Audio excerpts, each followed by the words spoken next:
What is up, everybody? Welcome back to Sweat and Iron. I'm Graham, your host. Before I get into this episode, I just want to say thank you to everybody who's reached out to me for interviews, people to interview, ideas that you have for the show. I love the feedback. I love the reviews. If you're giving me reviews, thank you very much. I really appreciate it. And to anybody who has already done so, I thank you. And anybody who hasn't done it, please feel free to do it. Go to patreon.com/sweatandiron and donate whatever you feel like. I'm not going to beg you. I just thought I'd throw that out there occasionally on episodes just to remind the public. So go there. I've got a tier system. Donate whatever you feel like. End of story. It's easy, and it goes all towards the show. So back to the show. We talk about steroids, testosterone, gear, juicing. I reached out to a mutual friend of two people and got a lady who is in bodybuilding and uses gear and a guy who uses gear. The lady did not want to be interviewed in person. She wanted to be given a questionnaire and have it returned. The gentleman, on the other hand, I will be calling Mr. X because he wants to remain anonymous, because as you will find out, telling people that you use steroids is not the greatest thing in the competition world, even though we all know it's out there. It's like the mafia. We know it exists, but we don't like to talk about it. So, this is a really long episode. I took 2 hours and squeezed it into an hour and 45 minutes because I had to take out as much info as possible to keep him anonymous. So, this episode is purely informative. I'm not telling you to go do steroids. I'm not telling you not to do steroids. You take whatever you want out of this, and at the end of the day, I just want to sleep better knowing that somebody's going to listen to this who might actually consider doing steroids and get some information out of this onto how to properly do it. Because there's a lot of misinformation out there. There's a lot of people doing what they think is right when it's actually wrong. And there's a lot of stupid people thinking that they are providing the right kind of stuff to people. And then there's people that just purely are doing it for the money. But as you'll find out, all of this is discussed and more in this episode. So, don't take it from me, everybody. Take it from Mr. X and take it to the lady who gave me the questionnaire. I appreciate the mutual friend who gave me such contacts. And without further ado, enjoy the show.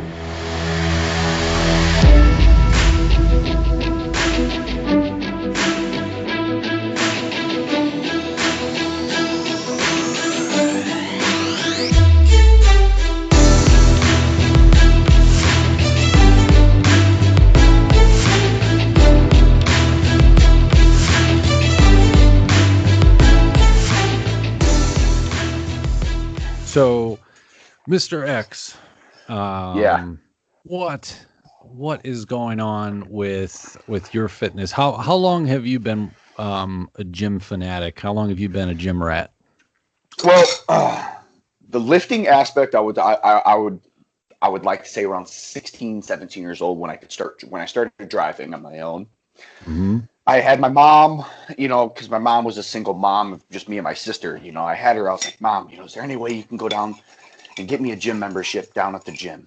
And she was like, yeah, I guess, but you better use it, And I was a sports guy in high school. I was a 3-sport high school athlete. And every day I'd get off practice, boom, I was going and lifting.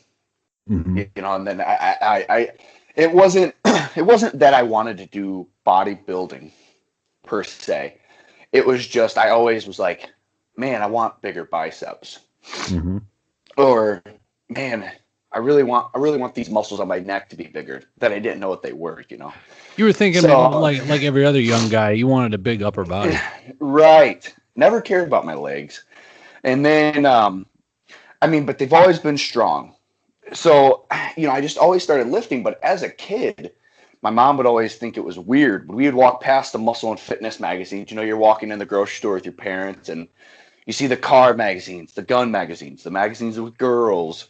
And then for some reason, I would see those magazines with like Jay Cutler, Ronnie Coleman, Mm-hmm. Dexter Jackson, all these big bodybuilders, like just mass monsters.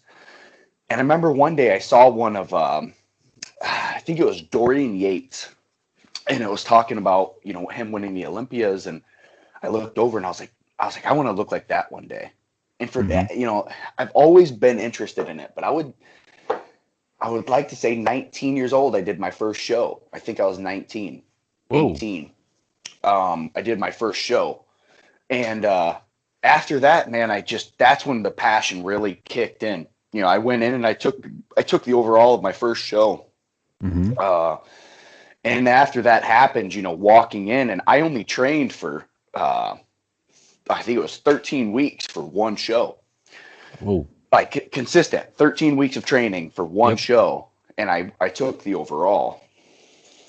You know, and after that happened, I just, you know, it was overwhelming, you know, and I just had the feeling that I got being on stage, you know, and I just had to keep doing it.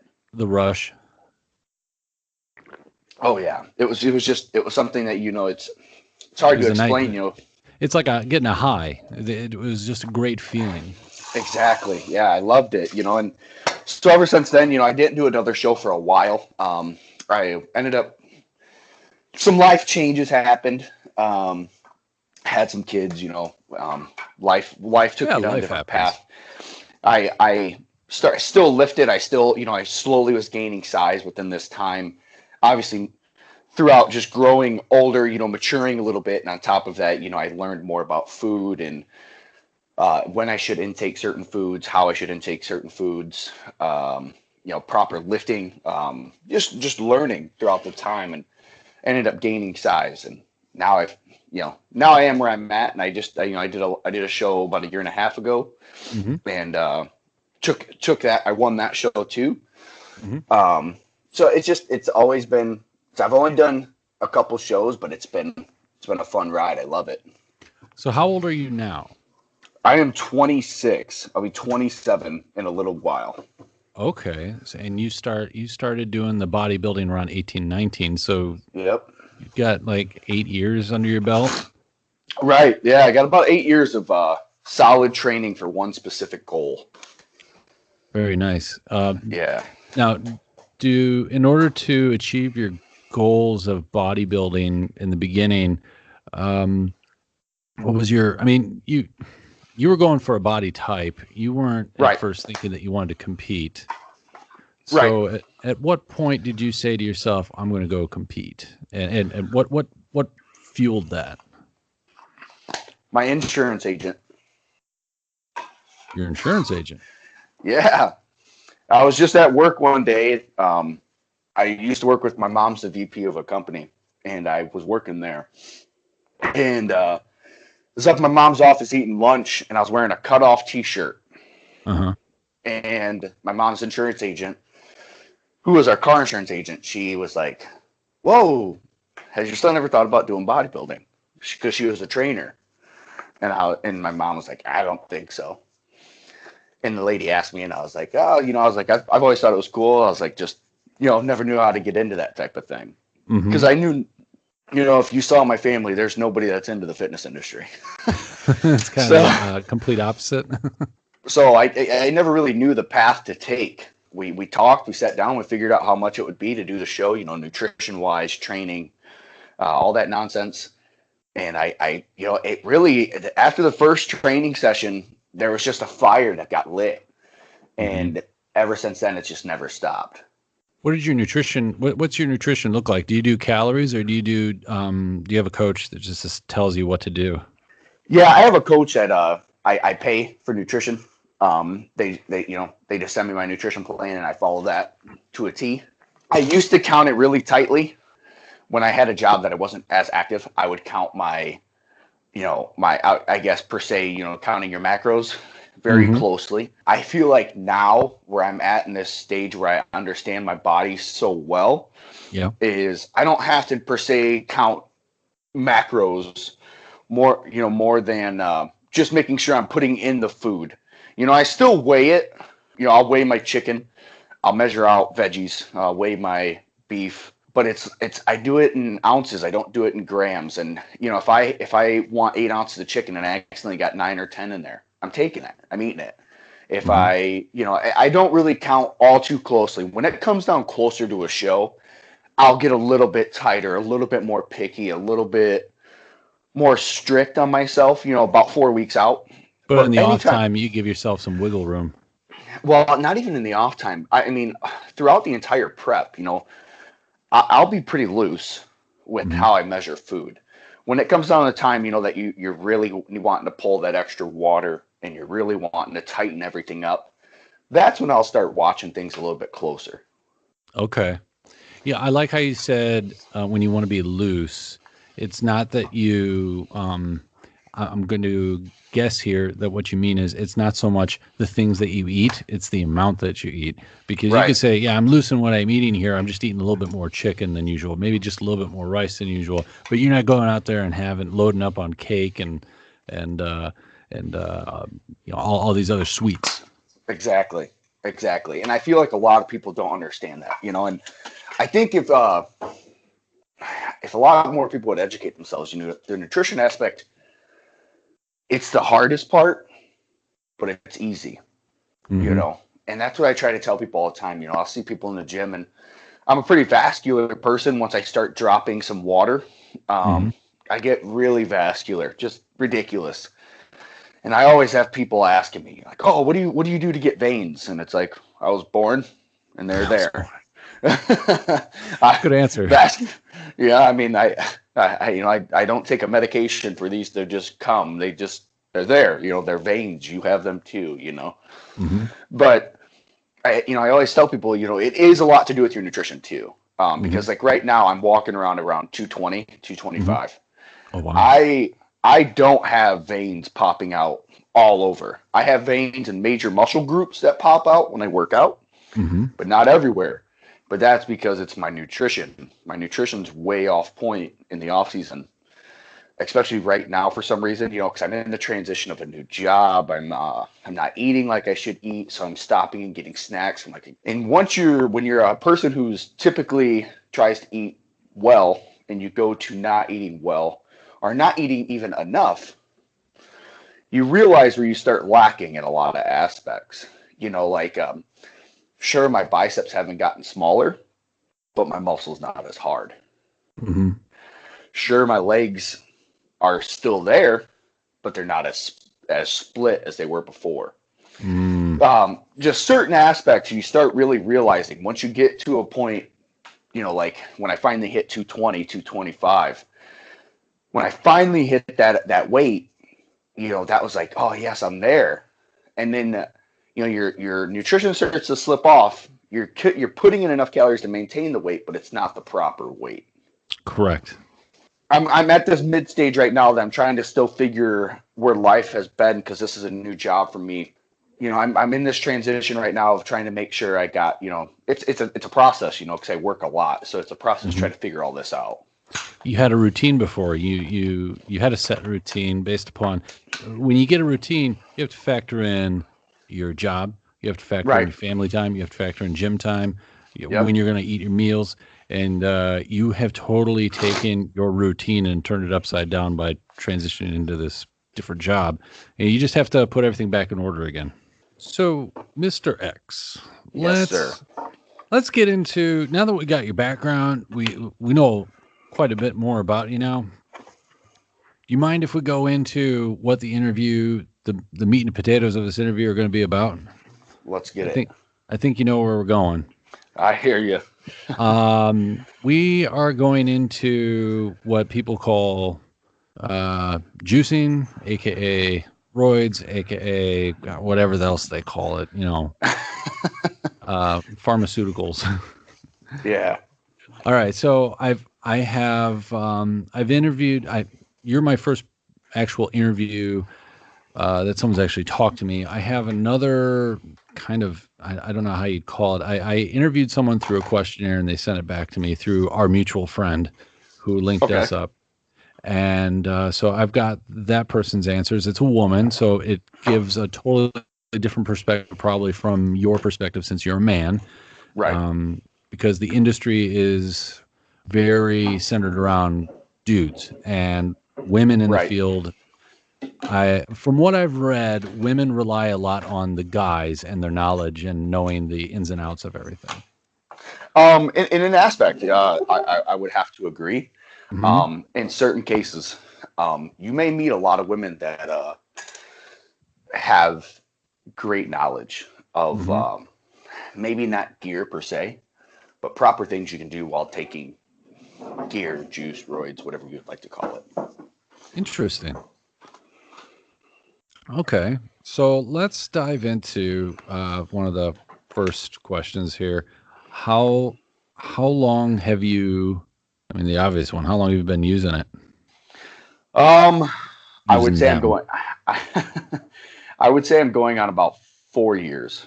4 years. Okay, so it wasn't something that you started right off the bat with. I mean, you said you've been doing this for 8 years, Right. and you've only been using gear for four. Correct. Right. Okay. What brought you into using gear in Uh, the first place? um, I would have to say size. Okay. It was nothing to do with I wasn't really educated on it at first. I Mm-hmm. knew about it. I knew certain things. I knew different aspects of it, but I wouldn't say that I did it because I was like fascinated with what it was. It was more or less needing size. Okay. Um, so I asked around, ended up getting hooked up with somebody that knew places I could go. Mm-hmm. So I did such and got hooked up with somebody, and ever since then, I that's what started the journey. So then a buddy of mine is asking, did he get his stuff online or from, he goes in quotation marks, from a guy? If he orders online, is it like ordering from a Chinese? Is it like ordering Chinese food? uh, Or how does it work? well, a lot of people do online. Me personally, I do not.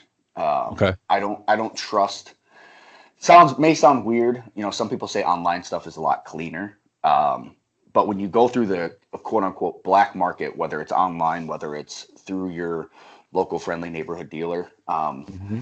whoever you go through, it's all cooked in somebody's kitchen. Cooked, It did. manufactured. They're making it up.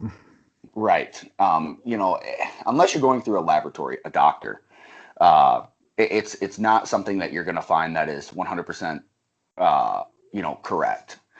So you may get testosterone, and it may say it's testosterone 250. It Hmm. may only be testosterone 150 because you have a person that just knows how to do it, and if they're not really great, you may be weak. And you find that when you do your blood work, because if you're wanting to be safe in the midst of taking this type of stuff and you want to maintain a healthy body, you want to make sure you're in doing blood work to make sure your liver enzymes are clean, your kidneys are clean, your testosterone's at where you want it to be, your estrogen's not skyrocketed, and that's being maintained. Hmm. There's a lot of things that go into taking um, gear Right, to be because you're playing sick, with hormone levels. When you're playing with hormone levels, oh my gosh, it's like you got to especially keep the fire under control. right, especially when you're going through the black market. And it's always smart to you want to find somebody who's educated. And Okay. if not, I always say you got to educate yourself. Do lots and lots and lots of research and find out everything that you need to do. And you can go into any gym and find somebody that you know's on it. And pick their brain if they're nice people. There's this big misconception around taking gear, in my opinion, that they're mean people, that they're roid rage, and they're angry. If you just ask, 9 times out of 10, you're going to find somebody that's willing to talk to you and just tell you. Hmm. Like I've told multiple people that have asked me that I've became friendly with, like, hey, it's not for you. Hmm.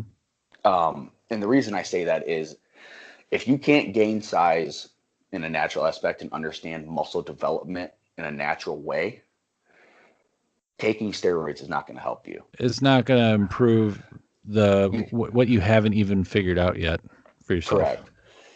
Like if you can't grow your biceps by a quarter inch in a year naturally, it's not going to happen on Hmm. steroids. It is.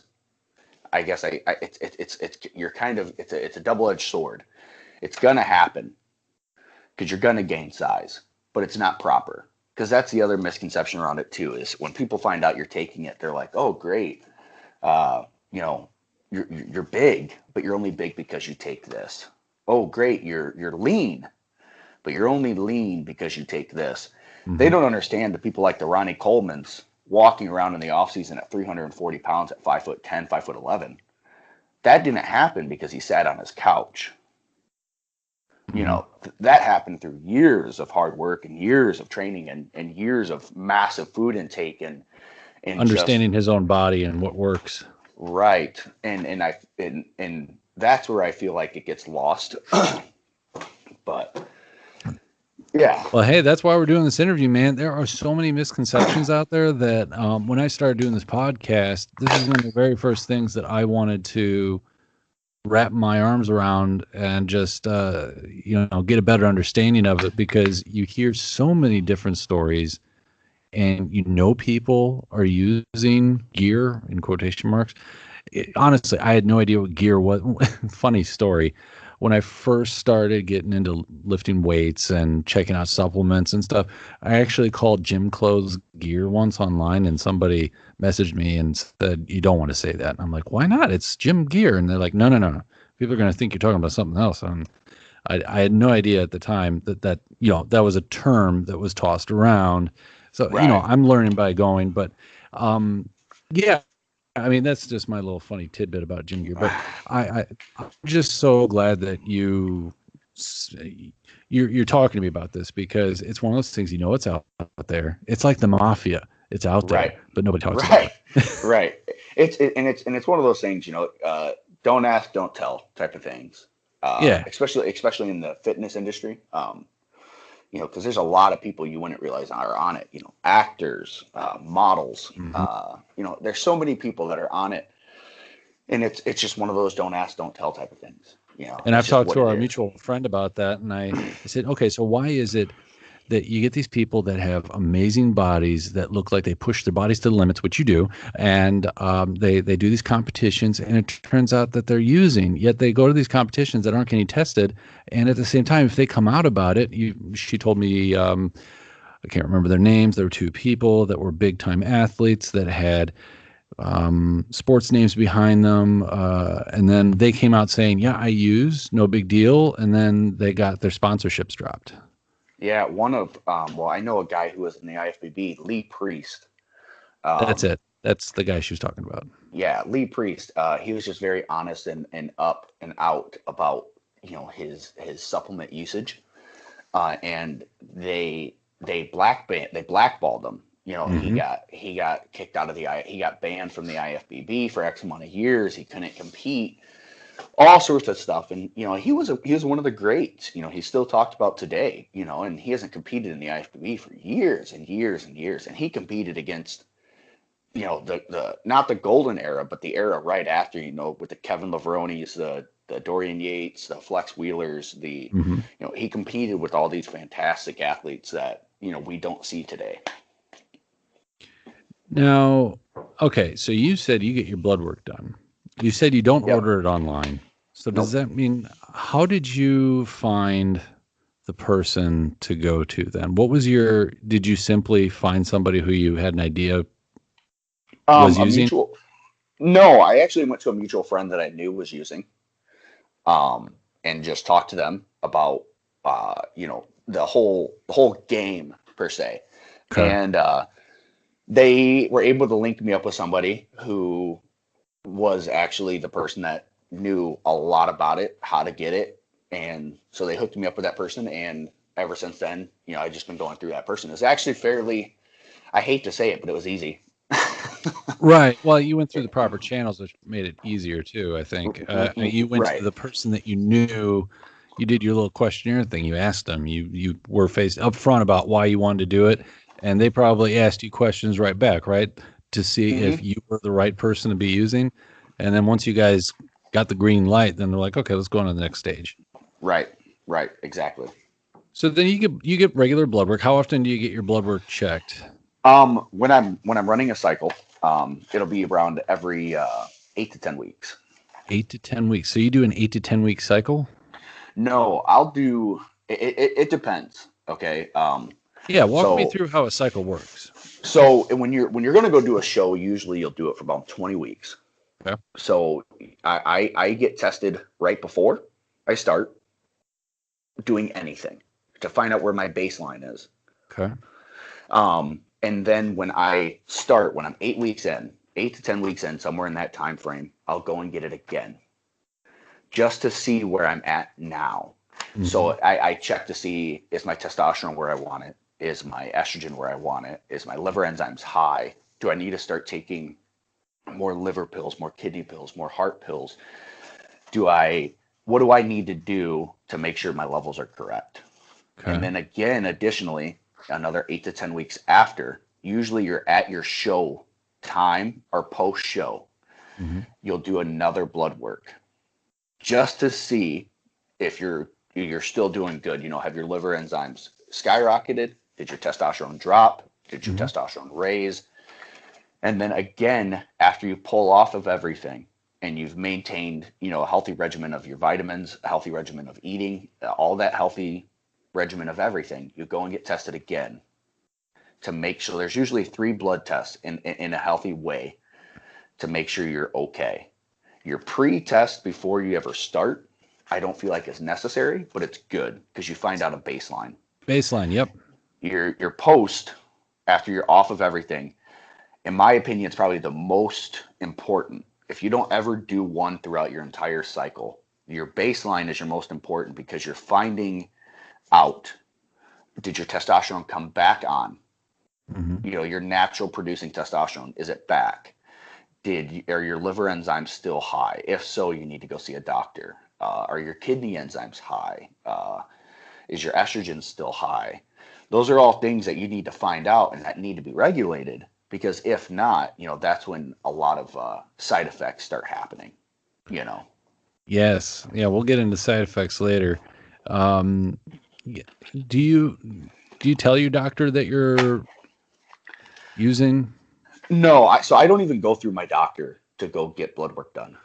Oh, you don't? Okay, so No. how does that work then? How do you get your blood work done? So I pay for a lab. I pay for a lab online, Okay. and I go get the blood work done, and they just email me my blood work. Okay. So I just do it all without insurance purposes. I just pay for it through my own bank account and go get the blood work myself, just so I personally know where I'm at. Is this could it also be so that you're not getting flagged with insurance for being high You risk know, for certain things, maybe? you could. I mean, you could be flagged in a way, but there's Mm-hmm. also doctors that I'm actually in the process right now to meet with a doctor to get all of my stuff legally. Okay. And the reason being for that is so that I have somebody I can talk to.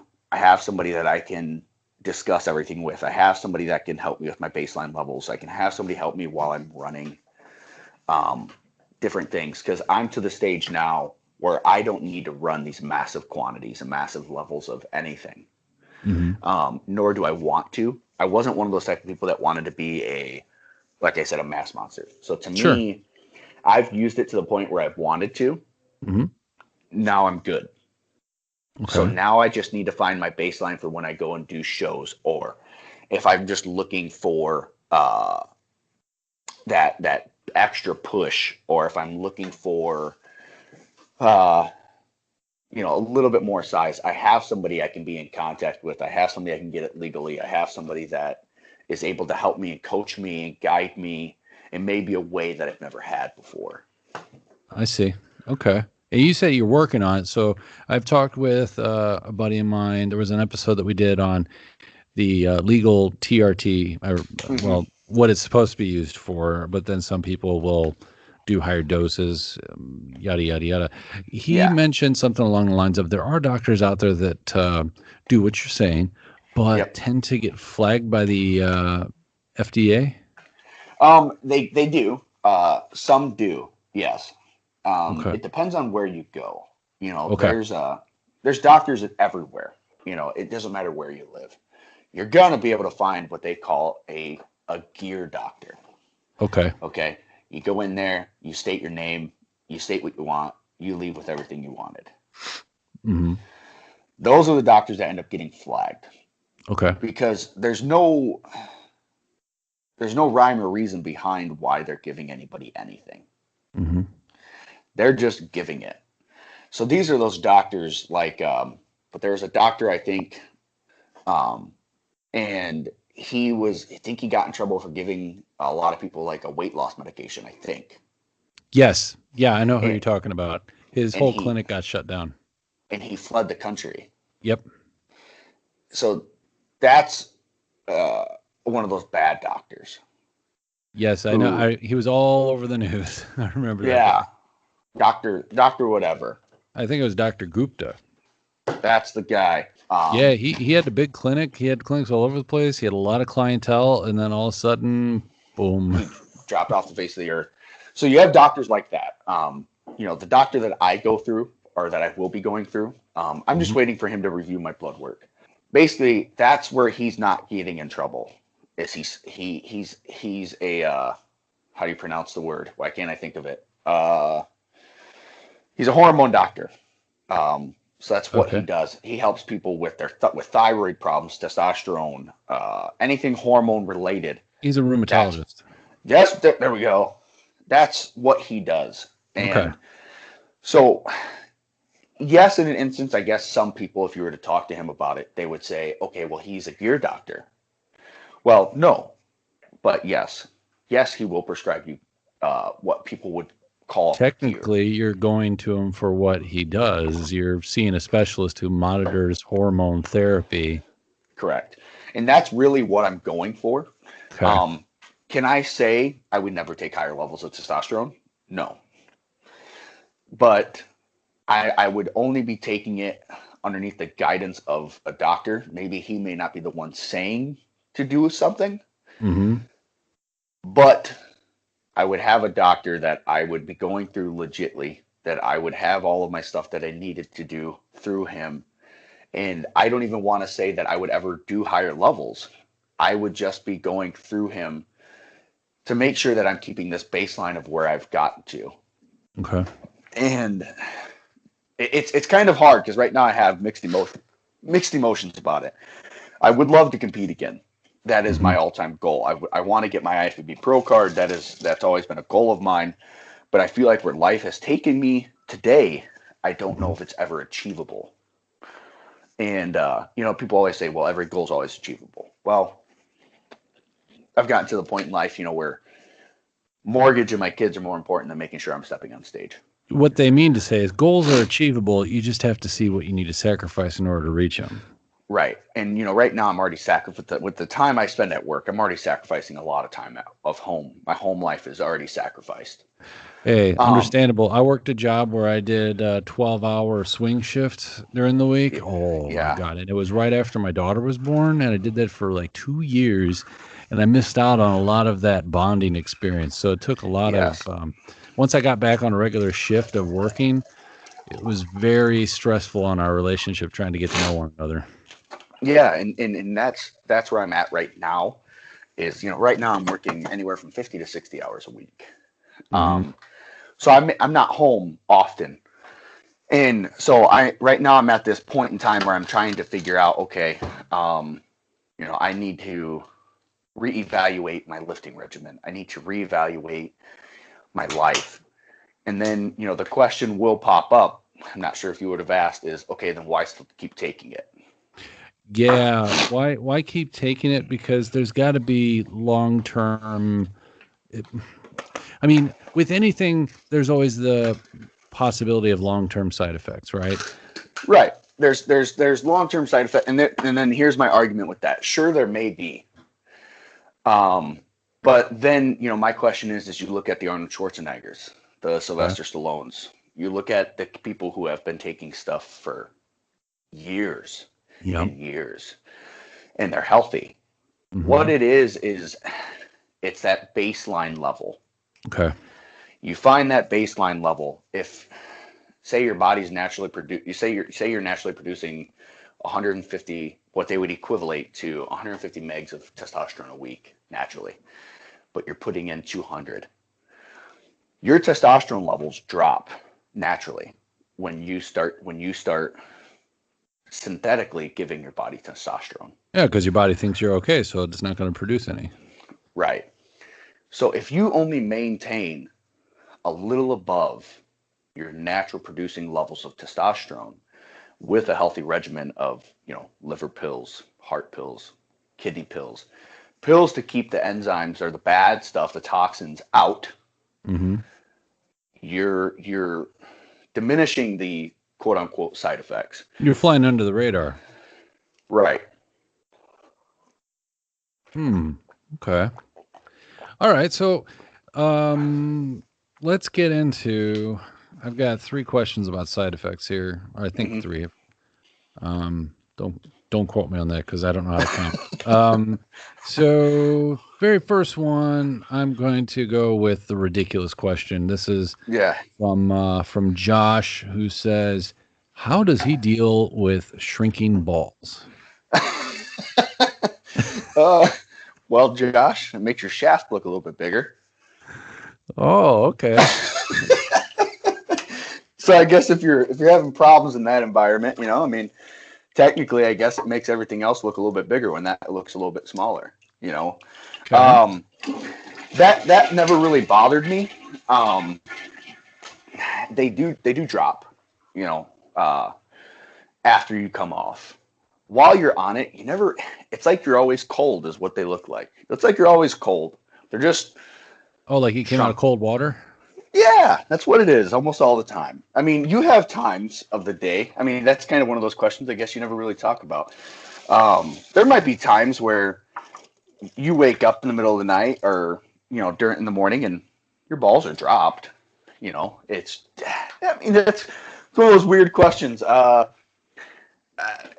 don't really think about it. You don't think about it. I think it's just one of those side effects that just gets made fun of the most because of Jose Canseco and all those guys. The book that came out that named everybody who used in the sports industry and the wives that made fun of the shrinking balls. Yeah, and I mean it's one of those things that it happens, but you're not really. I mean, unless you're fondling yourself every day, you don't notice. I mean, maybe. So it's for me. I never really notice. Oh, okay. So Josh, just keep fondling yourself every day. If you decide you're going to start using gear, keep us up to date on how often your balls shrink. Right. Just how small do they actually get? If they were massive to begin with, they can't get that small. I would hope not. I mean, shit. But I mean, it's possible, I guess. I mean, how about let's see here. Gynecomastia, aka the it's a deal with estrogen. Gynecomastia. They call it gyno. It's an enlargement of the glands within your breast. Mm-hmm. So here's what that. I mean, the backstory behind gynecomastia is that can happen naturally. Mm-hmm. That's not something that only happens because of gear. No, correctly. Yeah, because it's hormone related. Some men do have higher estrogen levels than others, and this can be a side effect of that. Correct. So gynecomastia or gyno, it is a side effect, but that's one of those things to educate yourself if you ever tried to take gear. There's multiple medications out there that you take to offset the potential risk of getting gyno. And what's wild about that is, or what not wild, what a lot of people don't realize too, is when you go to a licensed pharmacist or a licensed doctor to go get your supplements, testosterone, tren, anything, you get what they call you'll get a multiple different of things that they call AIs. AI is a estrogen regulating pill or however you would want it. It's an estrogen relating medication, Okay. regulating medication. And there's two different sides of this. There's an AI and there's a SERM. So SERMs block your breast receptors, which are the ones that enlarge. They kind of build what I like to call like a Trump's wall Mhm. around your receptor. So when your estrogen levels are spiking, in men we lose estrogen multiple ways through urine, sweat, just naturally, just we secrete estrogen, and we need estrogen. Men need estrogen in order to build muscle, make sure our joints are healthy. There's multiple things that men need estrogen for. Okay. So, in my opinion, a SERM is bad. I don't like SERMs. I think because you're hoping your body is diminishing the estrogen.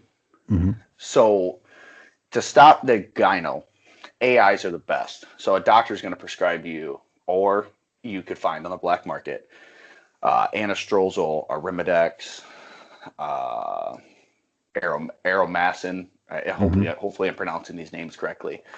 And there's one that is just absolutely wicked, which I've never tried, don't want to try. It's called letrozole, and that's another AI. It's the most effective AI that they take. And the thing with all these AIs is they're actually were made for women who have breast cancer. Yes, I was going to say I recognize all these names from working in a cancer center and being a pharmacy tech for many years. Correct.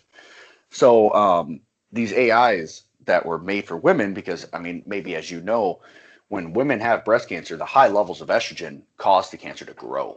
Correct. Yeah. So in men with gynecomastia, gyno, you take away the estrogen, you take away the gyno.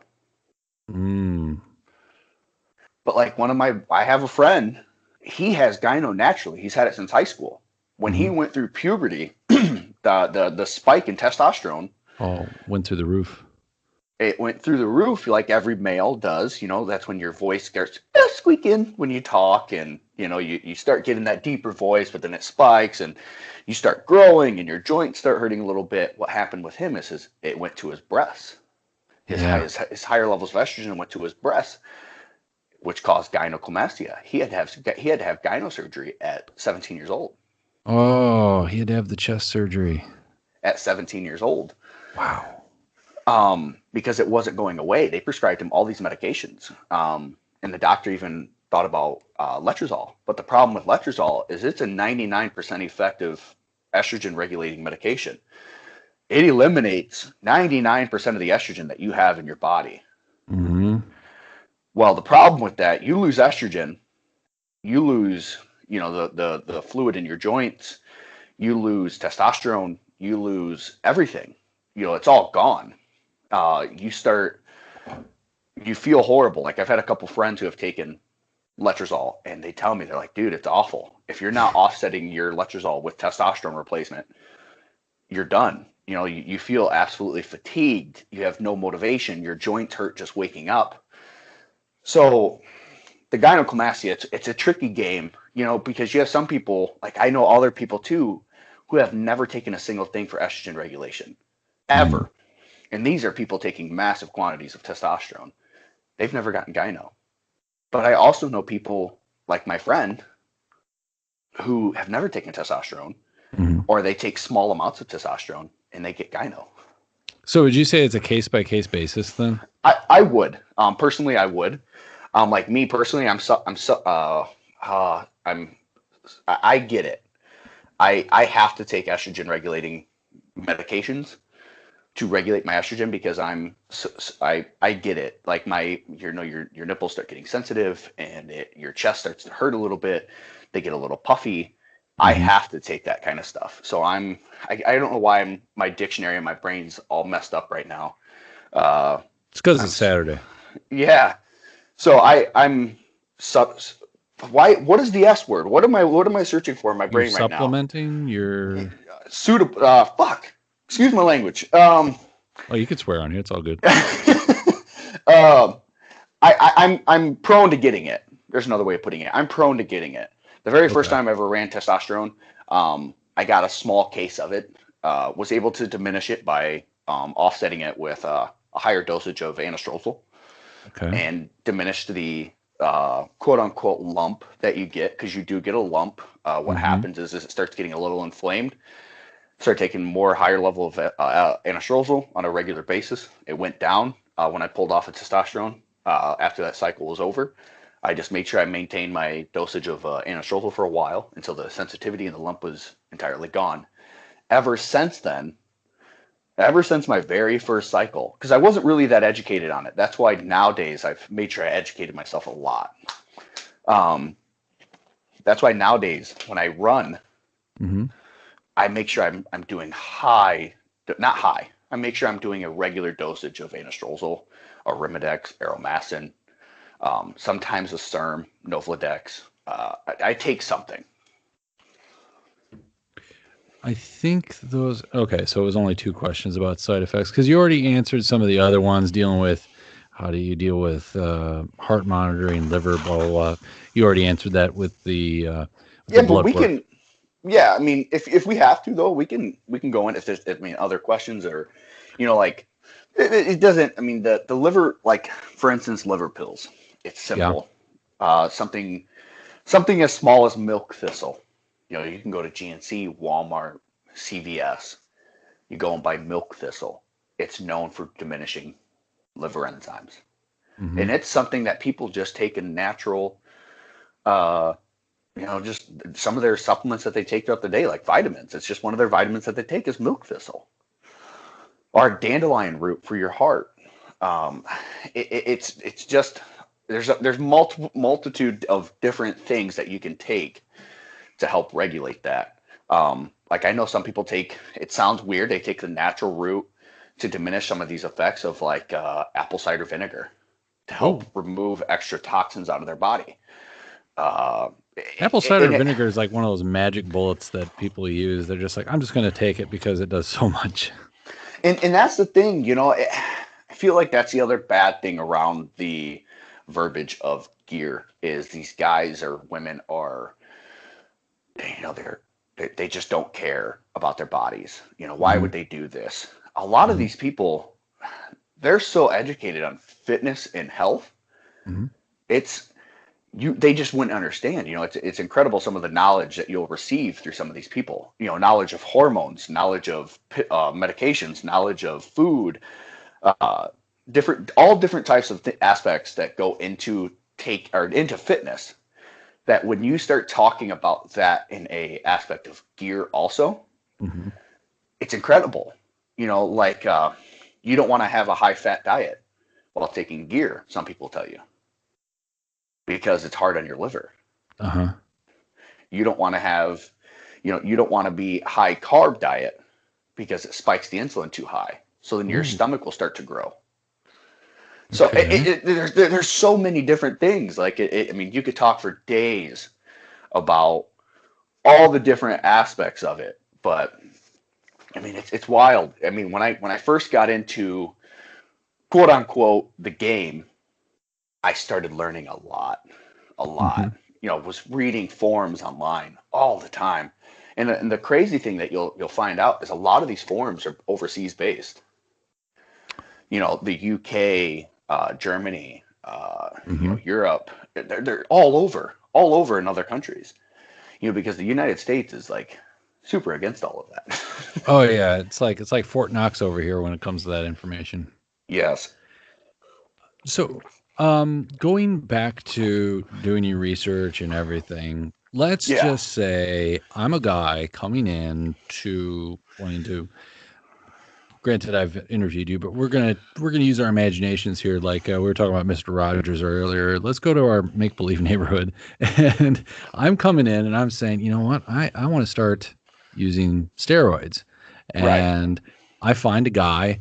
How do I know that this guy? What is a flag for? What's a big red flag when I walk up to somebody and say, "Hey, I'm interested in steroids. I know that you use." What's a big red flag to me to say this guy's a dumbass and is the wrong person to go to? um. Well, honestly, that's a tricky question. Um, well, how do you, Well, man, maybe that I mean, maybe. I know what you're trying, I know what you're saying. In my opinion, you just know, uh, You just know the good ones by looking at them. no, no, because you don't. I mean, like, I know a guy from where I'm from. He is massive, Mm-hmm. massive. You know, he's walking around high 200s, maybe low 300s. Okay. And he's not a professional athlete. He's not somebody that's ever done anything with fitness, or anything good with bodybuilding. You know, a type of guy that you would look at and be like, oh man, I bet he's a pro, or he's done this, or he's done that. This guy literally just takes high doses of testosterone. He's he's just one of those guys. Mm-hmm. I don't feel like he's smart with it, because modern day today, let's rewind 8 years ago, 10 years ago, when I started seeing this guy in the gym. I was like, holy shit, this guy's an animal. Like, and I really didn't know much about testosterone when I first got into bodybuilding, or gear, not even just testosterone, just gear. I never knew much about it. I was with a coach who, at first, when I first started bodybuilding, um, they were super against it, super against any sort of hormone therapy. That was not their game. They did not believe in it. Mm-hmm. The natural route or no route, and they would kick you off their team if you were on anything. And there's a lot of bodybuilding quote unquote teams that are that way. In the amateur divisions, in the professional divisions, there's a lot of different people that have bodybuilding teams that will just straight up kick you off their team for getting caught taking anything. And so, oh God, I'm losing where we are at. Um, I was just wondering. I mean, if so the guy, yeah. it's you have to pick their brain a little bit. You always want to Okay. research a little bit before you ever try to go in to do anything. And when you ask him questions, he'll understand. If you go to somebody and you say, hey, if you say, hey, um, I was looking into doing some gear. Okay. What do you recommend? And he says, testosterone and tren. That's going to be your keys right there. That's a real amateur Just shoots style. from the hip. Well, no, just say he throws a small amateur styled or beginner cycle at you. Okay. Tren and testosterone. Um, Say he throws that at you, and you say, okay, well, what else do I need to take? And he says, nothing, nothing. You don't need anything. That's one of those guys who, in my opinion, he may have knowledge, but if Mm-hmm. he's not recommending you down a route that's going to give you extra knowledge Mm-hmm. or make sure that you're safe, like recommending, for instance, like I said, milk thistle for your liver, or say he's not recommending any sort of estrogen regulating medication, that is not somebody, in my opinion, that I would recommend getting anything through. Look elsewhere. Find another person. Keep asking other people. Right. You know what it reminds me of? It reminds me a lot about. I did an interview with Brent Potter, the regional director for Anytime Fitness, and we had this conversation about trainers, and he nailed something that I always had a feeling about, and it's a person could do the job, but doesn't mean that they're great with the people and know how to get that knowledge to the other person. Right. But then you Right. got the people that really know everything and know how to get that knowledge to the other person and know how to be proactive about everything. It's sort of sounds very similar It's here. it, it's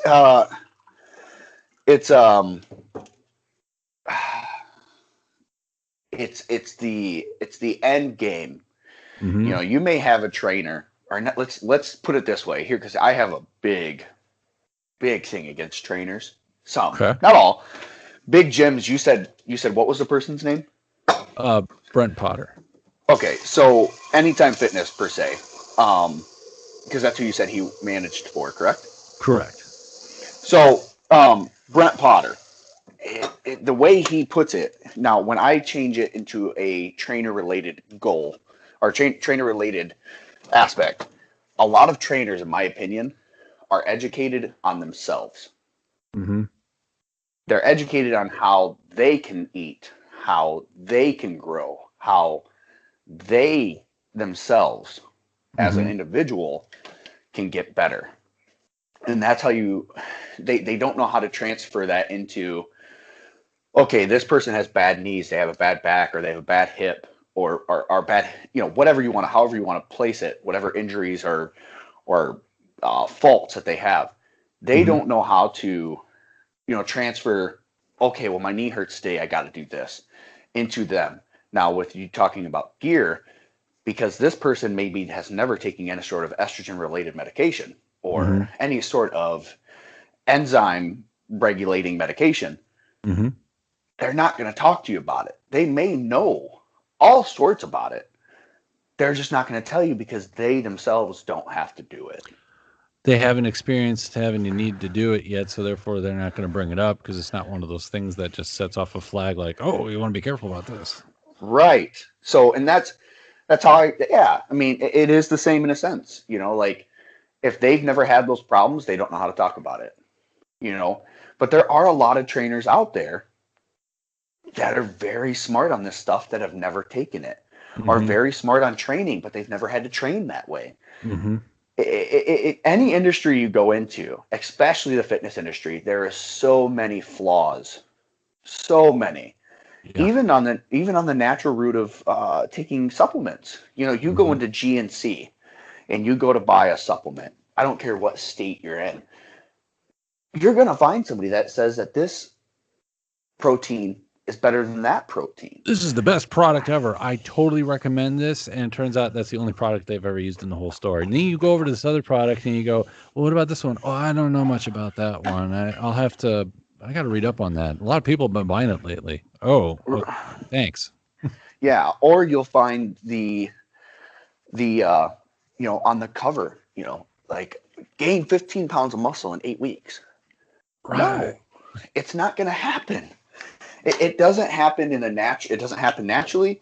It for sure won't happen Let me non-naturally. just sprinkle some Miracle Grow on my muscles here and take the supplement at the same time.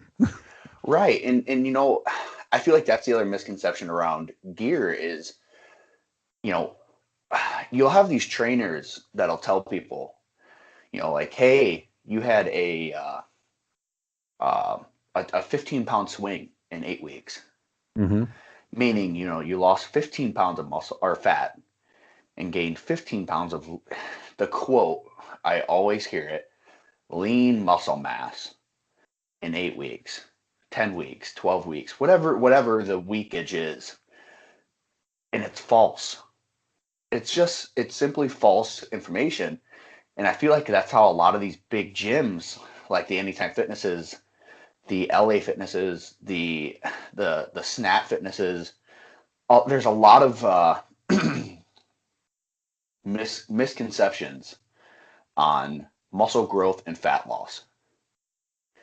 Because even when you talk about it in a non-natural group, people who do take substances to Mm-hmm. help with muscle growth and fat loss and all these types of things, it doesn't even happen there. You're not going to find a bodybuilder, male or female, that's gaining 15 pounds of muscle in a year Mm-hmm. taking any supplement, any sort of gear, any sort of anything. So how does a 50-year-old woman with a bad back do it? Hmm. you know it, that's where I feel like the misconception is around the fitness industry is that these people that are taking these illegal substances are the way they are because of only the illegal substances. Right. Yeah. I could see that. I could totally see that. So speaking of ladies, let's circle around a final subject I want to cover, and that is the women in the bodybuilding industry, as Yeah. far as getting getting their stuff. Yeah. Now, I was thinking I wasn't sure how I was going to do this, and I think what I'll do is I'll read off the questionnaire I gave to this lady Okay. and give you the answers. Okay. So I asked her, how long have you been using? And she said she's been doing it off and on for 5 years. Okay, so the second question is, what got you started in using to reach your goals? She said, when I got to the national level of competing in bodybuilding. So it sounds like the national level. So the what is that? The NPC? NPC? Yeah. That's called the National Physique Committee. But yes. So when she's saying the national level, meaning she did a national qualifier, a show that qualified her to compete for her pro card. So she's the national Oh, level. okie dokie. So she made it to the national level, and she needed that more size. She wanted more Okay. size. Okay. Is that what I'm gathering from here? When you get to the national level, you want to get more size. You need that extra. Not, I mean, size, yes, but it's more than just size. It's size, hardness, dryness. It's I all see. that. So, in other words, it's not so much that at the time when I gave her this questionnaire, I had a very one-sided opinion of this, and I didn't understand everything for why you took it. Right. So the answer I got was a very general answer, national level of competing. So I don't really have the real answer for why she started taking it. It's just she got to the national level. That's all I got. Right. Let's see. How did you go about obtaining them? Did you go through someone you knew or a doctor? Now, this person went through a personal connection. Yep. And how safe is the market? Now, here's her feedback. It's just like any other drug that is on the market. You're playing a game of trust with whomever you are getting your supplements from. Yes, there are people out there that probably scam others for the money and so forth, but you got to take that chance. Now, where I would add to that, um, yeah, there is people who would scam you for money, per se, but it's not the money, okay? Because it is like any other market, but you have to like this is a horrible connection that I'm putting with it, and I hope the people that are listening don't take this to heart. And I mean, I don't know if your listeners are against it, for it, they're pro choice, or whatever. uh, what it is it's almost like it is the drug game, but it's like any other drug. Like, I would say, let's say cocaine, heroin, crack, is these drugs that are manufactured. Okay, ecstasy, Molly, these drugs that people make. It's not like you're going to a person and saying, "Hey, I need a muscle relaxer. Hey, I need a painkiller." Those are pills that were manufactured in a lab. Mm-hmm. Okay, so they're made correctly. Yes, people still overdose on them, and they still die every day. The opioid epidemic is absolutely insane. Nobody's died because of steroid usage. Mm-hmm. There's no solid case that has said this person died because they took steroids. That is And true. and so what I relate that to is, because somebody is manufacturing this in their house. What I want to add to her trust quote, because somebody is manufacturing this on their own free will. It's not manufactured in a lab. It's not made by a lab, like by a pharmacist. It's not made by anybody Mm-hmm. besides an average Joe that knows how to do it. You're putting trust that they're making it safely, correctly, clean, that they didn't add anything to it. And on top of that, you have to trust that you're actually getting what you're buying. Mm-hmm. There's multiple cases out there of people that have said, "Man, I bought testosterone over the internet. I got olive oil inside of a bottle." I've read articles where women have done that. They find somebody who claims that they do it, and they wind up getting something completely different.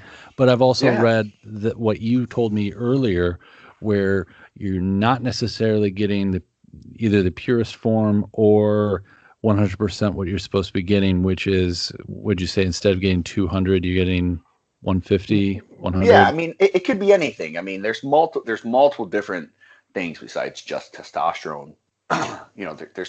There's everything. I mean, there's so many different things out there that anybody could take. But yeah, I mean, if a label says 250, a label that he printed off his computer and it's on there, the sticker, uh, or he or she puts on there, because there's women out there that probably manufacture this too. I don't know. I mean, Mhm. I'm not that deep into the game. I'm really not. I just go, I get stuff, I take it personally. I don't, that's just, I don't go out and advertise. Hey, um, the, it's just not always. It's not in a very basic word, like you said. It's not the purest form. Purest form in cleanliness, purest form in potency, purest form in anything. Because it may say 250 and it may be 300, 350, Mhm. 400. It may be 100, maybe 50. You just have to have faith that this person that is manufacturing it in a correct, safe way. That's the trust. That's why usually when you find a person, when you're doing it through the black market, you have to find a person that you trust, you have faith within, Mhm. and that they're always honest with you, that they're trustworthy. Like the person I went through, he's actually the one that hooked me up with my doctor. So not everybody out there that sells it is all about profit and making sure that they're only making money off you. He hooked me up with a doctor because I just told him, "Hey, look, I'm not wanting to do it like this forever." He said, "Hey, here's a doctor. He's a really great guy. One of my friend's wives went to him, um, Mhm. who is a high level professional athlete, like top five placing in the Olympia, Arnold Classic winner. Um, Mhm. this person goes to this doctor for thyroid issues. It's impressive, So I started reading up on this person a little bit and finding out Yep. there's a lot of people besides just athletes that go to him. So Okay.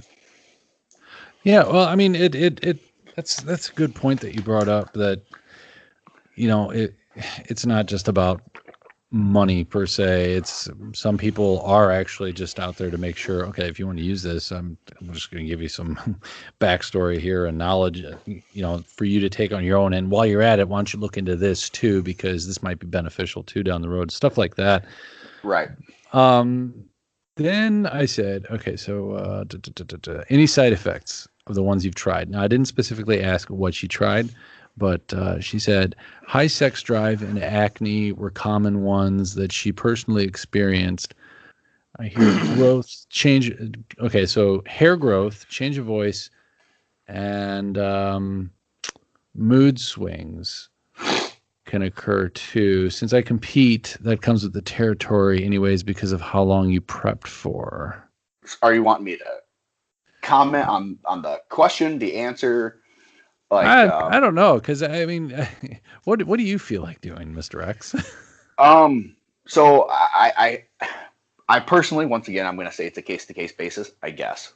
I'm And the thinking reason, that's the case the too. reason, After the reason I talking. say I guess, I'm a pretty happy guy, Mm-hmm. and the way that I put it is, you no longer you no longer have a bullshit tolerance when you're on it, Mm-hmm. on any sort of anything. Your bullshit tolerance is gone. Okay, You mean so like I'm tired of this bullshit. I'm gonna walk away. no, yeah, well, kind of like this. Somebody cut you off. You're driving. Somebody cut you off. You might be like, God damn, what is that person thinking? But when you're on this, you're thinking, I'm gonna rip this guy's head off. Oh. You know, you're just more your bullshit tolerance is gone. Like if somebody normally is like jacking you, like, oh, what's up, queer bait, whatever. Uh huh. Maybe something normally that make you just laugh or rebuttal with something or whatever. You might just be like, man, why did you even say that?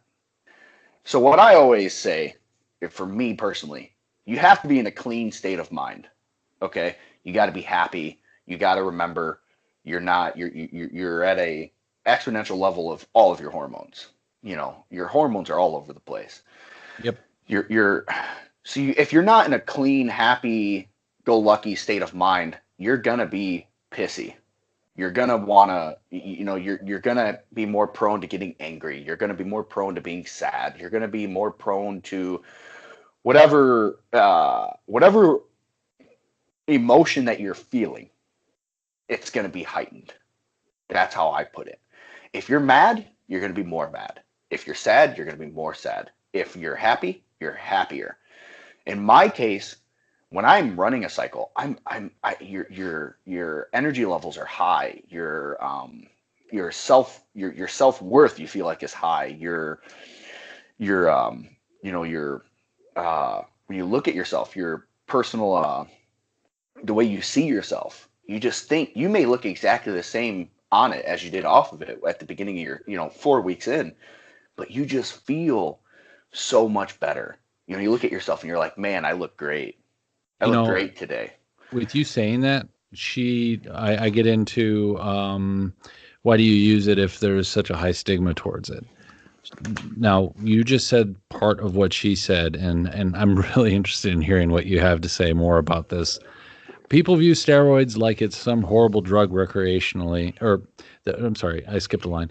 People view steroids like it's some horrible drug that kills people. However, everything you do recreational kills you in one shape or form: alcohol, plastic surgery, heroin, coke, cocaine, weed, whatever. It may kill you if you misuse it or overdose, but it could also contribute to your death later in life. Steroids people use just to look good on the outside. Hey, who cares? If you use steroids and it makes you feel good about yourself, then I'm all for it. That's what she says. What is your take, rebuttal, whatever on that?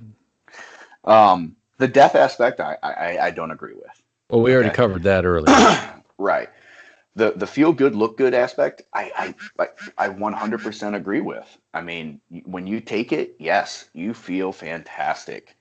You feel you look good. You feel good.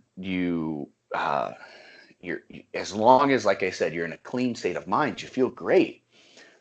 Death, yes, is in every shape, form of anything, everywhere. You could die riding your bike or walking down the damn street. I mean, I'm gonna quote Lee Priest. I don't know the name of the guy, and I wish I did, but there was this triathlete from, I think he's from Australia, where Lee Priest is from. And Lee Priest has been quoted on this. Why would you take testosterone or gear or steroids if there's such a high known probability, what people always like to say, of death? And Lee Priest said, look, I just left the doctor's office a couple weeks ago. I had my heart checked, my liver checked, I had my lungs checked, I had all my internal organs checked because of exponential growth of them because of the steroid usage. Mm-hmm. And the strain and stress that it put onto it. He was like, and I have nothing wrong with me. He was like, my heart's at a normal level, my liver, my kidneys, my everything internally is fine. He is like, but one of my friends, a professional athlete in a totally different sport, just died of a heart attack in his 30s. And he ate natural foods, he ran every day, he swam, he biked, he was an active person. He died of a heart attack naturally in his 30s. How? Why?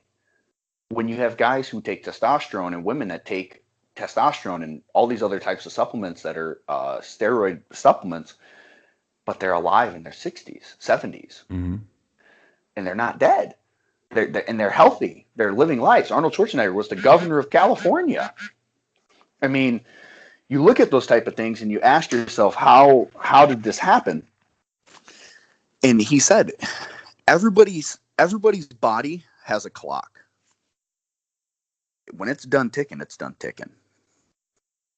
Sure, you can do things to help fast forward time a little bit. Yeah. Do I personally think that steroids are the cause of that? No, by any means. No, I do not believe that. So the death aspect and the happiness and all those emotions, it is heightened. And I do agree with her. If it makes you feel good and you're happy with doing it and you have no regret and no remorse taking anything, Yep. yeah, take it, love it, be it, have fun with it. I mean, but I feel like that is an answer that would give people a wrong feeling behind all of this. I mean, when you tell somebody it may make you die, but if it makes you feel good, do it. You've just veered off the path a lot there. It's like you're giving a bad message and it isn't even truthful. So right. that's what you're saying? I mean, maybe it is truthful, because you're gonna find those people just like any drug, like opioids. Okay, we're gonna veer off the gear path a little bit. Opioids are made by doctors, by pharmaceutical companies, to help people, right? Correct. I mean, but they cause more death in America than any other drug. Due to misuse. Correct. But there's actually a study out there. If you take opioids for 30 days consistently, okay, prescribed by a doctor. I listen to Joe Rogan all the time. He just had this on there. I think it was Dr. Phil. It was a podcast with Dr. Phil and Joe Rogan. Dr. Phil named some statistics and facts. If you take opioids for 30 days, prescribed by your doctor, at 30 days, there's a 1 in 12 chance to be addicted to opioids. Wow. If you take opioids past that, there's a 1 in 3. If I remember those numbers correctly, a 1 in 3 chance. A 1 in 3. And if anybody's like me, I've had a multitude of surgeries just because of sports and whatever. I've been prescribed these medications before for 2 refills on Norcos. Well, that's over 30 days. So you're telling me that you're causing me to become an addict of a drug that you're prescribing me to help. Yeah, that's the problem with those things. And with the steroids, I just don't agree with them being classified in the same form as, heroin, crack, coke, weed. I just don't think they should be classified in the same aspect. I mean, oh no, because there's some roids aren't. Would you say that they're addictive per se, or is it more of that good feeling is the addictive part, just feeling good about yourself? I would say it's the feel good. It's not the drug. It's the feel good. It's the emotion that you get when you're on it. I mean, you got to look. Like, if I was to tell you right now, okay, like, I mean, obviously, clearly, I know you don't take anything, or any of your viewers. I mean, maybe they do, maybe they don't. But if I was to tell you, hey, Graham, look, take this for 2 months. When you're done, or while you're doing it, and I say I only tell you to take it for 2 months. Just try it for 2 months, man. 8 weeks. It's gonna fly by. 8 weeks is not a long time. If I tell you to do it for 8 weeks, and I tell you everything to do properly, say I'm a doctor, I prescribe it to you, and I tell you, hey, take this for 8 weeks. That's all. This is a trial thing. We just want to see how it works. At the end of this trial, you've realized, your biceps have grown. Your biceps have grown a 1/4 inch. Your calves are a 1/4 inch bigger. Your chest has grown by 1 inch. Your quads by 1/2 inch. Your waist is down by 3 inches. And when you look in the mirror, you just feel just absolutely like a god. Are you going to want to be done? Probably not. I mean, if it were me, I would say no. Unless, well, it depends on my goal. If I got to where I wanted to be, and I'm fine. I mean, to your goal. But here's the thing: a lot of men, let's say at 40 years old, men's testosterone drops by like 25 or 30%. I think by 50, you're at half the regulate, or half the producing testosterone levels of your 20s. Correct. You're done. That's why you see guys that are, like when you're a kid, you're like, Grandma, Grandpa, why are you always taking so many naps? That's always the question. But then you look at these guys that maybe you don't know. Like, there's this doctor, I can't remember his name. He was like shredded. He was in his like 60s or 70s, and he was absolutely shredded. And it came out that he was using steroids. And that's what he was prescribing to his patients, was steroids, was testosterone, legally. And he got in trouble. The thing is all he was doing were these people were coming to him, and, males, for instance, because I mean, I've never really researched, not never, I haven't really researched women's side effects, not side effects, but women's diminishing hormones for reasonings behind why they would take testosterone. Okay. Because women stop producing testosterone 18, 19 years old, maybe into their early 20s, but typically around 18, 19 years old, their testosterone level drops drastically, if not goes to zero, because their bodies are done growing.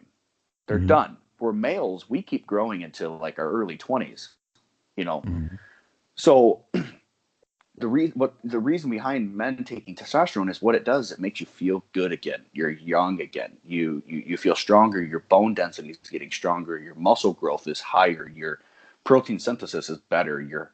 Maybe you're more hungry. You're more prone to not want to take naps. You're active after work. So, I feel like there's more good to it than there is bad. Mm-hmm. I don't know. It's such a hard thing for me to say it's not an addictive thing. But what is addictive is the feel good. Right. And the same could be also said about going to the gym in a way, because you go to the gym to feel better. I mean, you go to the gym to chase that pump, right? That those endorphins of, oh my God, I just feel so amazing. And that hour or two after the gym, the best feeling ever. Well, because next to sex, of course. I mean, oh God, yeah, because you're pouring dopamine into your body, you're just pouring it, so you're it's the happy hormone, that's why. Oh yeah. I mean, and what you just said, okay, sex. When you're on testosterone or any sort of, I'll quote, or not quote, I'll go off of what the person you said you interviewed paper. The sex is amazing when you're on it. Oh, really? Oh, good night, man. Good night. Because you have to think you're holding almost a quart more. Is it, or what is it? How do they measure your blood? Is it when they draw blood? Is it liters, quart? What do they pull? Is it forget how they measure blood. Like if you go get blood drawn. Milliliters? Well, when they fill up that bag, is that like a liter? It's mLs. So you're holding like you're holding extra blood in your body when you're on testosterone. Your red blood cell count spikes. Yeah, okay. So you got extra fuel in the tank. Well, it's not that. Yeah, sure. Your body's pouring, and that's what also helps with the growth. Okay, is you have more oxygen in your blood. Your blood's moving faster. You're supplying blood to your muscles quicker. You're growing. But when you transfer that over into the sex aspect, well, what gets a male's? Are you saying that your hard-on stays longer? Oh, well, not longer, stronger. Oh. I mean, what I joke around to my friends about that know, I tell them, I'm like, dude, when I'm hard, I feel like I could slam it in a car door and dent the door. That paints a picture. I mean, it's insane, dude. And your woman does not complain about it. Trust me. They don't complain about it. And that's the other reason why some males get prescribed testosterone. I feel like erectile dysfunction is a thing, but I don't feel like it's a legit thing, because a lot of guys who have ED are older males. I feel like if a lot of these doctors, because a lot of doctors are against testosterone replacement therapy, they're against it. I feel if a lot of doctors dug deeper into that issue of ED, they would find that a lot of these people are low producing testosterone. Fascinating concept there. Fascinating theory. I mean, it's a theory, but I feel as if they were to dig deeper into that aspect, they would find it. Like I personally know one of my dad's friends who finally just got prescribed testosterone. He's had these issues for years. He was like, I've had a low sex drive. I'm tired when I get off of work. And this is a guy that if you had met him 15, 20 years ago, he was an active person. I mean, always moving, always going. He never stopped, just moving. And then it's the point he gets off work and he's like, dude, I just want to go take a nap. Dude, I just want to go to bed. Dude, I have no sex drive. And he's a single guy. Yeah. goes to the bar, but he's like, dude, I don't even have the urge to leave with a woman. Yeah, sure, I think she's attractive, but I have no urge. I have no urge to quote unquote get after it. Mm-hmm. Now that he got put back on testosterone, he's like, dude, I feel fantastic. And he just says, he's like, all I want to do is fuck. I thought I thought where this was going was he was going to come up to you and say, "Look at my dick. I could slam it in the car door." Watch this. Watch this, Mr. X. Yeah, I mean, it's. I feel like it's one of these things. It's where you could relate steroid usage. I feel like it's really relatable to smoking weed. Mm-hmm. Okay, you have a lot of people who are against pot, but just like steroids, pot has no known cases of dying. Death. Yeah. The only thing I know about pot, and I'm sure there's a comedian, and I think it might have been Cat Williams. All you do when you smoke pot is you want to eat and sleep. That's it. I mean, there's nothing bad around it. I mean, sure, I feel like it should be regulated a little bit. People shouldn't be smoking weed driving their car down the street. Because you are a little bit slower reacting. But that's how I feel about it. You have so many people against it. You have so many people for it, and there's just this major misconception around it. Whereas when you're on testosterone, you want to lift weights and have sex. Right. I mean, that's it. I mean, if you do that when you're on it, you'll never be angry. I mean, ever. That'll help with the aggression for sure. I mean, between the weights and the sex. Yeah, and I mean, I've had people question, and they're like, "Oh, you have kids. What if you get mad?" Because there's that wrestler years and years ago that killed his wife and his kid and himself, or his wife and his kids and himself. I forget his name. And they tried to directly relate it to testosterone usage. Wasn't that? I know who you're talking about. It was a WWE wrestler. Yes, Chris Benoit. Yes, and he killed himself. Correct. Yep. Yeah, it was actually due to they figured out they analyzed his brain. Yeah.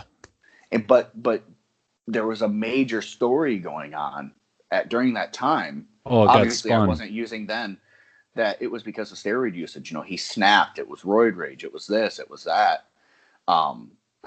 Same could be said for football and all that. I mean, all this stuff got turned into, it's because of drugs. It was because of roids. It was because of this. But when you break it down, a lot of these people that happen to be the roid users are also in high impact sports with the head injuries. Correct. And that's where I feel like a lot of misconception comes around the game, because people are always quick to try to throw the blame on something that's easy to blame. Mm-hmm.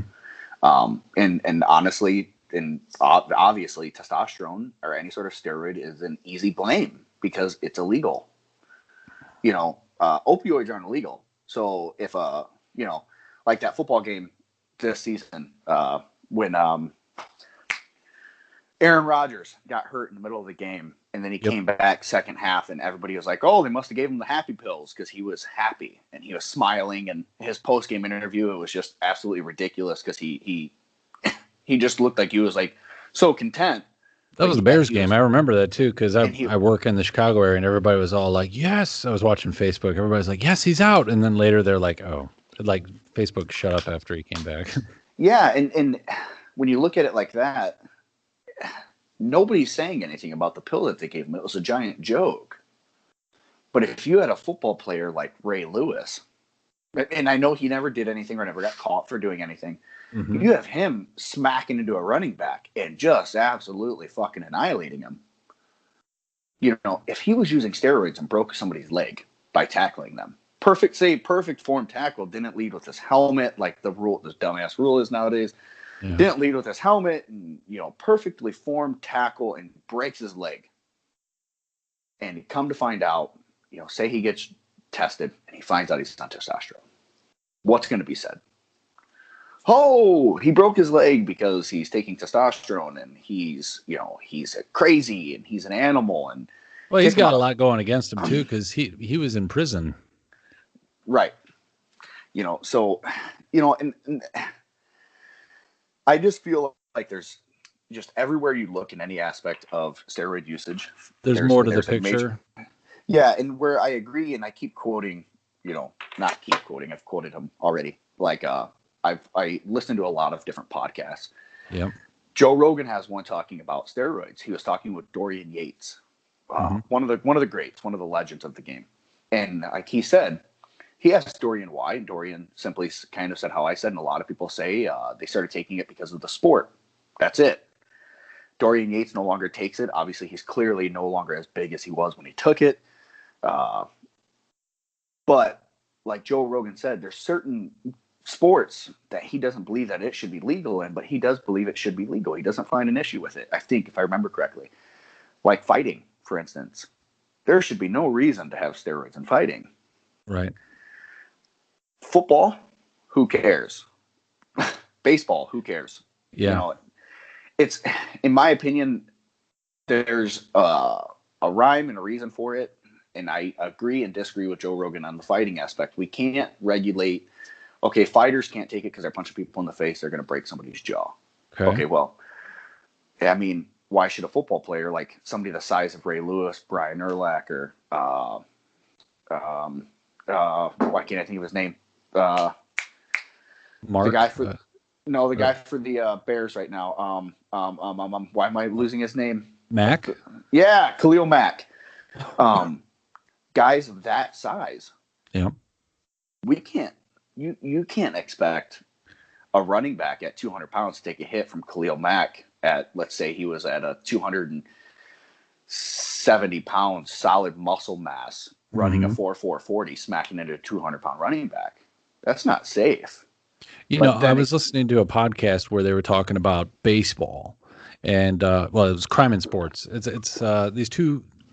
There's these two podcasts I listen to that have the same guys as the narrators. One is Small Town Murder. One is Crime in Sports. In Crime in Sports, they're talking about how a lot of these criminals are dumb, and the criminals that get caught who happen to be on which one were they talking about? They were talking about a criminal who was a pitcher. No, wait. He played baseball, and it was during that whole, Congress was calling in all the baseball players to get tested. Yeah, it was during the whole McGuire. It wasn't McGuire that they were doing it on. It was somebody who, oh crap, I can't remember his name, but it doesn't matter. But he was trying to stay very quiet, very personal, and he happens to use HGH once, and he didn't. He was on it for a brief period, and he wound up not liking it, so he discontinued it. But they were talking about how that was such a waste of taxpayer dollars to go after these baseball players, because, and I happen to kind of agree with this in that I feel that it made baseball more fun. Guys were able to hit the balls out of the park more frequently.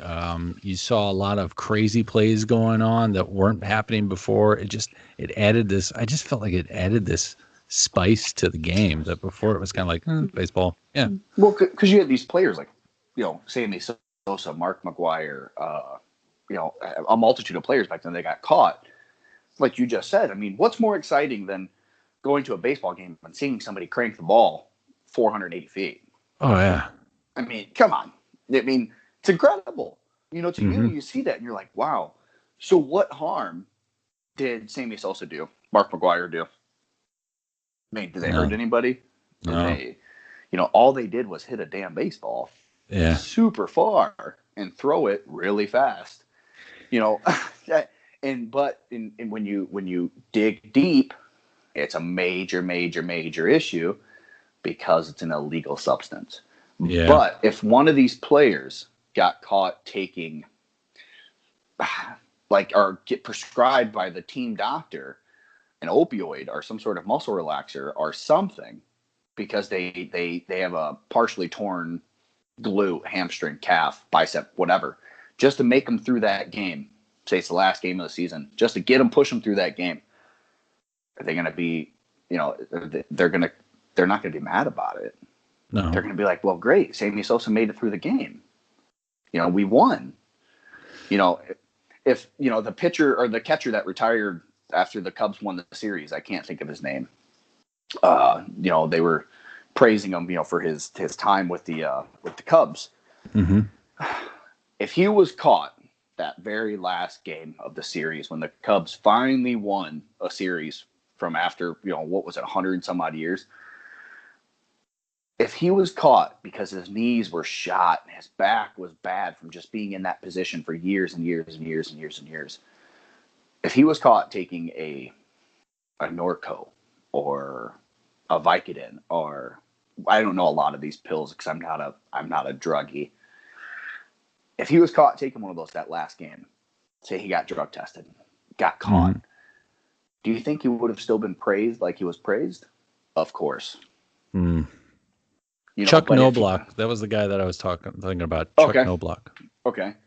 But if he was caught taking a steroid in baseball that last game and he retired, it wouldn't have been a retirement like a going away party. It No. would have been, he would have been just plastered simply because he was taking a steroid. His record would be tarnished. Any award he would have been given would be brought into question. Everything. Yep. Yeah. Even if he wasn't on roids at the time when he got that award, it'd be anything and everything. The Hall of Fame would be out of the question. Yeah. It's an incredible thing, that like something that really just makes somebody faster, bigger, better, faster, stronger it's so frowned upon. Yeah. It is. I mean, but you look at these other countries that are quite frankly getting better than America. This shit's legal and it's not hurting anyone. Do you think that and we're getting this will be the last part of the interview here because I'm getting really uber hungry, so we're gonna have to cut it short here. But if they made it legal, yeah, do you think there would be less flying under the radar, trying to stay top secret? People would actually be out there with the right information. Would it be better for people? So I think it would depend. That's kind of like that's a gray area. Because it's technically legal now if it's prescribed by a doctor, but it's illegal in sport. It's illegal in sport. I would honestly have to say it would depend on an organization to organization basis. Okay. I feel like if it became a federally legal thing, you got to think the NFL is under contract, right? Every player signs a contract. If in that contract it says you cannot take testosterone or any sort of illegal or any sort of steroid, can't say illegal at that point in time, any sort of steroid, but they were taking it because it is federally legal, they're still going to be in trouble. So I think, they're still going to be flying under the radar in a sense, because who's to stop them in the off season when they're not getting tested? I mean, I don't feel, I feel like in a day-to-day basis with people that, if we're not talking professional athletes, we're just talking, let's say amateur bodybuilders, amateur fighters, amateur anything, or just gym people, or just regular Joes, guys, women, whatever, that are just looking for an extra push to make it through the workday. Maybe they don't work out and they're just trying to find that extra push to make it through the workday and not be tired around their kids, grandkids, wife, husband, etc. No, I don't feel like there'd be a lot of flying under the radar. That makes more sense. I feel like there's still, though, in a sense, there's still going to be, it's a case-to-case basis, because you still have a lot of people, even with the information out there today, you still have there's a lot of misconception, just like I said earlier with the weed. You're still going to have husbands that want to take it if it's legal, but wives that don't want them to do it because it kills you. But there's no proven thing behind it. Or you're still going to have natural bodybuilding organizations that don't allow it, even though it's a legal substance. It's going to be illegal there. Gotcha. Or I just feel like it's still going to be a case-to-case basis. I feel like it's going to be more vastly used, but I feel as if today, as we're speaking now, I already feel like it's used everywhere, and there is a lot of people that take it that never in your life would you assume that they take it, because it's one of those don't ask, don't tell type of things. I mean, you could go to any gym and find a multitude of people that are taking it, and you would never know if you had some sort of glasses you could put on and see, like, oh, this person takes it, that person takes it, this person takes it. It'd be amazing, because there is a lot of people that take a multitude of different steroids. Yep. That you would never assume. So Right. I feel like if it was legal, you're still going to find that. But you're going to find the people that are more open about it, in interviews, and just talking in personal life, in the workplace. You're going to find a lot more people, I think, talking about it, just regular, kind of like smoking cigarettes. Yeah. Yeah, I smoke cigarettes, but I don't like it. You're going to find that. Yeah, I take testosterone. It makes me feel pretty good. I think you're gonna find it more widely than you do now, because nowadays you can't find somebody that's like, oh yeah, I take testosterone, and they're happy about it. No, they're like, yeah, I do, but please don't tell nobody. Right. Because they don't want that stigma towards them. Like, oh man, don't talk to Bill. He's gonna snap out on you. There's that stigma, and I feel like that stigma is always going to be there. If it was legal, yes, I feel like in the workplace you might hear about it more. But it's always going to be one of those things, man. I mean, kind of like weed It's always going to be a controversial subject. It's always going to be a controversial idea, and people just start going, "Oh, the idea popped in my head. I better get it out of there because I'm going to get blackballed the moment I start mentioning this to somebody." Right. So, and just like the, us talking, the subject is controversial. This whole podcast episode is going to be flagged by somebody. Somebody's going to be like, "Don't listen to the Sweat and Iron. They talk about roids." When in fact it's only going to be like one episode. But right. I just feel like we didn't. We might. How am I trying to say this? We talked about so much, yet I feel like there's still more to talk about because it's such a broad topic. And that's the thing, is it's broad, and it's not something you can cover in one episode, one day, one thing, because you're gonna find so many different stories, so many different. If this was if this was one of those things that somebody listens to, they're gonna turn around, maybe they research it. Well, they're gonna come back and rebuttal something that I said, because maybe my personal experience is different than something they read on the truthful internet that never lies. Case by case basis. Right. And I feel like the internet too, like you'll talk to a lot of people that'll tell you the internet's the worst thing that's ever happened for steroids. Well, I mean, if you go on the internet, you find a lot of things that Abraham Lincoln said, that Einstein said, and it's all true. Well, the internet can't lie. That's right. I don't know if you knew that. They can't lie. So I'm pretty sure a political figure back in 1776 said the same thing about the internet. Yeah, the internet back then, they had but they only had like 3G internet then, where we have we have the faster stuff. So right. It was that's why it took so long to get out to the mainstream today, Our internet today has roids. Right. Yeah, they didn't have that back then. They had Abraham Lincoln was chopping down apple trees, and the people were George Washington was hitting America. We got roids from the Native Americans. That's what it was. Yeah, we came into the country but they had took their roids. Yeah, we got it from eagles. That's why they're the bird of America. So it's kind of one of those wild things. We created it, but that just summarized the internet right there. Yeah. I mean, they brought it with them. They brought the cord across seas. Oh, Mr. X, thank you very much for setting aside. This interview has almost been 2 hours. This has been my longest interview so far, I think. And maybe down the road I could talk to you again. Now that I got you on my contacts list here, I'll just have to message you now, and well, maybe we could set something else up later. But in the meantime, I really want to say thank you very much for taking the time to talk to me. Oh, it's not a problem, man. I appreciate it. And for the rest of you guys out there, you keep setting your goals and you keep at it.